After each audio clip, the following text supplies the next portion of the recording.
Yeah, well, golf course superintendent is a professional that provides the playing surface for us to enjoy this game so much.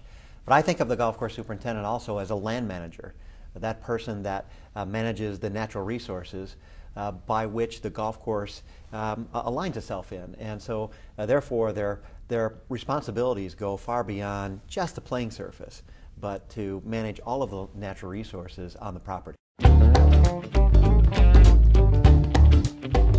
GCSAA is a collection of those superintendent professionals, roughly 20,000 professionals around the world, made up of golf course superintendents, assistants, and those affiliated with the golf course management professional. The Environmental Institute for Golf is the philanthropic organization of the GCSAA, and it is committed to leading an industry-wide collaborative effort to prompt the sustainability of the golf facility.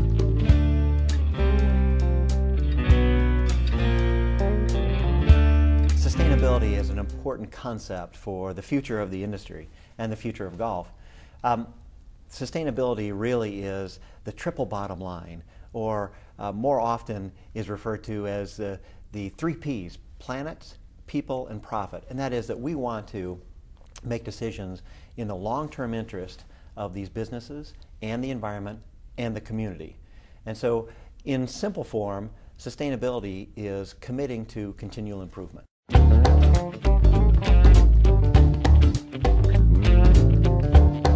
Golf courses are aligned in many different landscapes across the country. We know that golf courses are in every state, and in many cases, all corners of every state. And so it provides valuable green space for those communities. So I think of a golf course as certainly as its function is to provide this enjoyable playing surface and enjoy this game. But really, within those diverse settings, we have the opportunity to protect natural resources. And these are long-term businesses that provide that value and the benefit to protect resources for a long period of time.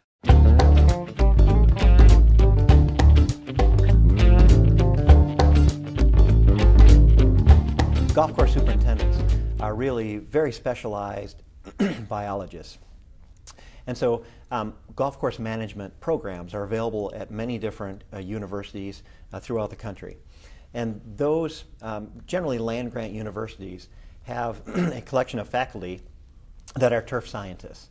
And we've had a long-term association with local, regional, and national golf course superintendent groups that have supported turf scientists and turf programs in many different states. And this is an important relationship because the universities provide basic science answers to solve practical problems for superintendents. And so that relationship has been fostered over years and years and years. And superintendents rely on this information so that they can reduce the risk. They can take a look at a host of products through research, through kind of third-party trials that give them real answers to their questions, to continue to advance the craft and to advance the enjoyment of the game for all of us.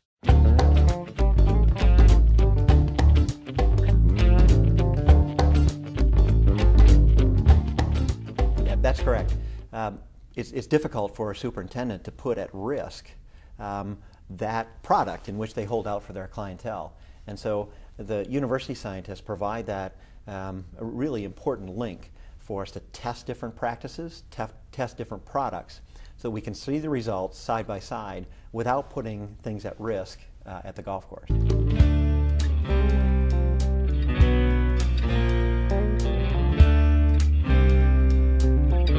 of the areas that we think at the GCSAA and the Environmental Institute for Golf as the highest priority for environmental progress are in the areas of water conservation, water quality protection, and energy conservation.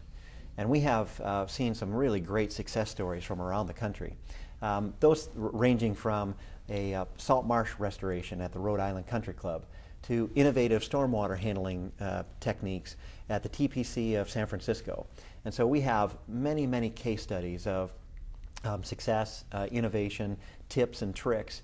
And those can be viewed at the Environmental Institute for Golf website, eifg.org, and on the EDGE resource. And we have been busy over the last several years collecting case studies so that we can share those with anyone who's interested.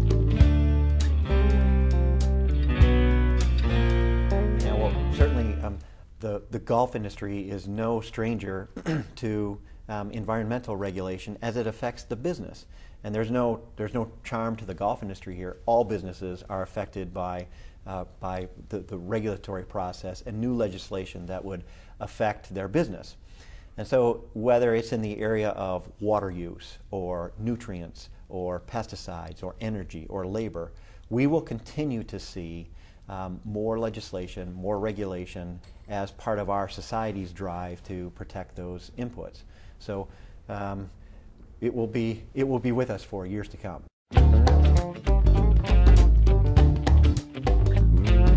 The environmental profile is an important project for the entire golf industry.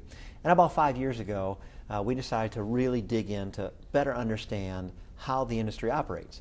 So over a series of 5 years, we conducted 5 surveys on land use, water use, pesticide use, nutrient use, and energy use.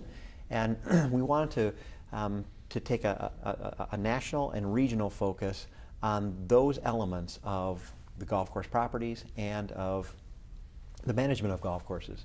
So we could reliably tell the story of how golf courses operate, and then more importantly use it to help us be efficient in our objectives and goals for the future. And then the last element of the profile project that really is important for the industry is it allows us to measure again in the future so that we can take a look at what kind of progress we're making over time.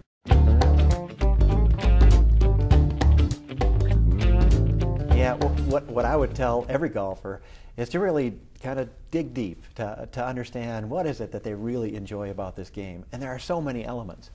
But to be in outdoors in this natural setting to play this game that we enjoy so much, I would like for them to connect a bit with the enjoyment, the playability of the game, and then weigh that perhaps with maybe the aesthetics of the game, and think about what their expectations are, and to drive more towards enjoyment and playability rather than perhaps aesthetics. To think about their expectations and how that might be connected to the inputs needed to live up to those expectations.